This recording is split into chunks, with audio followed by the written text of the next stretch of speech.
وہ امام ہوگا، اس طرح تیری نسل میں امامت چلے گی۔ تو میں کچھ لکھوانا چاہتا ہوں۔ علی نے قلم تھاما، حضور نے فرمایا بات حضور کی ہے، قلم علی کا چل رہا ہے۔ آقا فرماتے علی لکھ، میری اہل بیت وہ ہیں کہ آسمان والوں کے لیے تارے امان ہے، جب تک آسمان پر ستارے رہیں گے اس وقت تک قیامت نہیں آئے گی، اور جب تک زمین پر میری اولاد رہے گی، میرے اہل بیت رہیں گے، اس وقت تک قیامت نہیں آئے گی۔ اہل بیت قیامت تک رہیں گے، قیامت سے سب سے پہلے، قیامت سے پہلے اہل بیت کو اٹھا لیا جائے گا، اس لیے کہ اہل بیت امان ہے، یہ امان ہے اللہ کی۔ مسلمانوں بے فکر رہو جب تک کہ سادات تمہارے درمیان ہے، حضور کی اہل بیت ہے، تم پہ قیامت نہیں آئے گی۔ اس کے بعد میرے آقا فرماتے ہیں علی لکھ کہ جب اللہ تبارک و تعالی آسمان سے پانی برساتا ہے تو میری اہل بیت کے صدقے میں برساتا ہے، جب وہ زمین سے دانہ اگاتا ہے تو میری اہل بیت کے صدقے میں اگاتا ہے۔ لوگوں کی دعائیں ان کی بدعمالیوں کی بنیاد پر رد کی جانے والی ہوتی ہے، تو اللہ میری اہل بیت کے صدقے میں ان مردود کی جانے والی دعاؤں کو قبول فرما لیتا ہے۔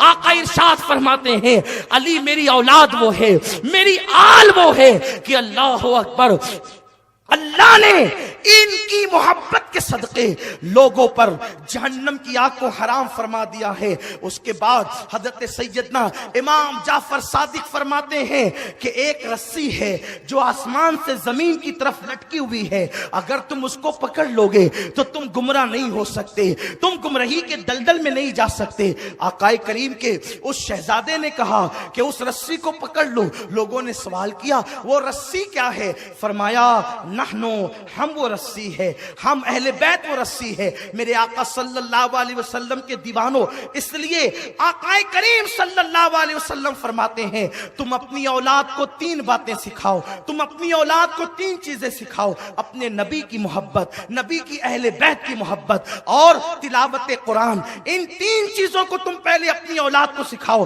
حدیث اٹھا کر کے دیکھے، اس کے بعد لوگ ایک اعتراض بہت تیزی کے ساتھ کر رہے ہیں، یہ کیا پاگل پن ہے؟ توجہ فرمائیں، میں بات حدیث سے کرنا چاہتا ہوں، یہ کیا پاگل پن ہے؟ ہزاروں لوگ جمع ہو جاتے ہیں اور اس کے بعد حسین حسین کرتے ہیں، علی علی کرتے ہیں، یہ تو رافضیوں کا طریقہ ہے۔ یاد رکھیں ہم رافضیت پہ لعنت کرتے ہیں، مگر آپ کو بتاؤں اہل بیت کے ذکر کے لیے لوگوں کو جمع کرنا، بھیڑ اکٹھا کرنا، لوگوں کو دعوت دینا، یہ میرا طریقہ نہیں ہے، یہ آپ کا طریقہ نہیں ہے، یہ نبیوں کے امام کا طریقہ ہے۔ جب اہل بیت کا ذکر کرنا ہوتا ہے تو کتنا اہتمام کرتے ہیں نبی۔ میرے سرکار نے فرمایا اللہ اکبر، حضرت جابر راوی ہے، جابر روایت کرتے ہیں جمعہ کا دن ہے، جمعہ کا دن ہے، ذی الحجہ کی 9 تاریخ ہے۔ میرے آقا فرماتے ہیں لوگوں سے کہہ دو سب لوگ جمع ہو جائیں، سب اکٹھا ہو جائیں، سب کھڑے ہو جائیں۔ آقا اپنی قصبہ پر بیٹھ گئے اور بیٹھنے کے بعد میرے رسول نے حج کا آخری خطبہ ارشاد فرمایا، وہ خطبہ جس کو خطبہ حجۃ الوداع کہتے ہیں۔ لوگوں کو خطبہ حجۃ الوداع یاد ہے، خطبہ حجۃ الوداع پہ تقریریں ہوتی ہے، لیکن خیانت کیوں کرتے ہو؟ جس وقت میرے رسول نے حجۃ الوداع کا وہ حج کا آخری خطبہ دیا جس کو لوگ عالمی منشور کہتے ہیں، اس وقت میرے آقا نے اپنی اونٹنی قصبہ پہ بیٹھ کر کے کہا انی تارک فیکم الثقلین۔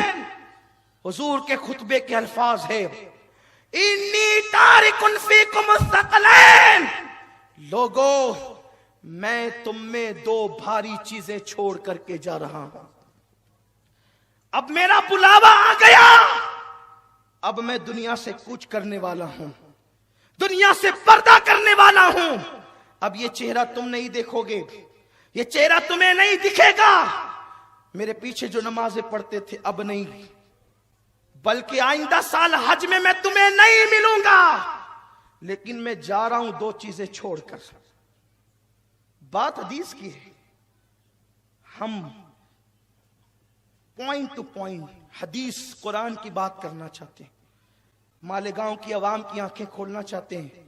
لوگوں تمہیں گمراہ ہونے کی ضرورت نہیں ہے، اور بات حوالے سے کی جائے، ایسے نہیں جو دل میں آئے کہہ لو، جو دل میں آئے بک دو، نہیں، یہ ذمہ دار جگہ ہے۔ آقا نے کہا دو بھاری چیزیں،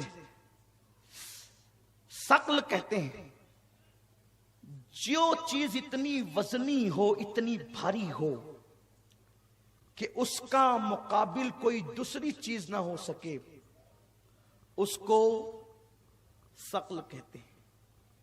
ثقیل، بہت وزنی، بہت مضبوط۔ فرمایا دو چیزیں چھوڑ کر جا رہا ہوں، اور فرمایا کہ جب تک اس کو پکڑے رہو گے نا، ایک حدیث میں، دوسری حدیث میں یہاں تک آیا ہے اس کو داڑوں سے پکڑ لو۔ فرمایا اس کو داڑوں سے، اس لیے کہ جو چیز آگے کے دانتوں سے پکڑی جاتی ہے، اگر کوئی طاقتور اس کو کھینچے تو آگے کے دانت اتنے طاقتور نہیں ہوتے کہ اگر کوئی چیز پکڑی اور کھینچ لے تو وہ کھچا جاتی ہے، لیکن اگر کوئی چیز داڑوں سے پکڑی جائے تو اس کو کتنا بھی آدمی کھینچے وہ کھچاتی نہیں ہے۔ فرمایا کہ میں تم میں دو بھاری چیزیں چھوڑ کر، اس کا دامن تم اپنے داڑوں سے پکڑنا، صرف ہاتھوں سے نہیں، اپنے داڑوں سے پکڑنا۔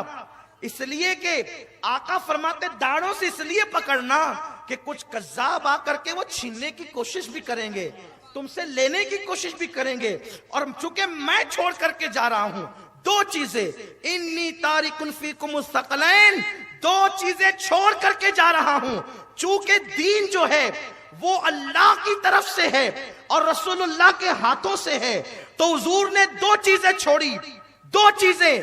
فرمایا کتاب اللہ، پہلی کتاب اللہ، پہلی چیز اللہ کی کتاب قرآن ہے، جو دو چیزیں چھوڑ کر کے جا رہا ہوں ان میں سے دونوں کا دامن پکڑو اور داڑوں سے پکڑو، اسے چھوڑنا نہیں، جب تک کہ پکڑے رہو گے تم گمراہ نہیں ہو سکتے، تمہیں گمراہ کیا نہیں جا سکتا۔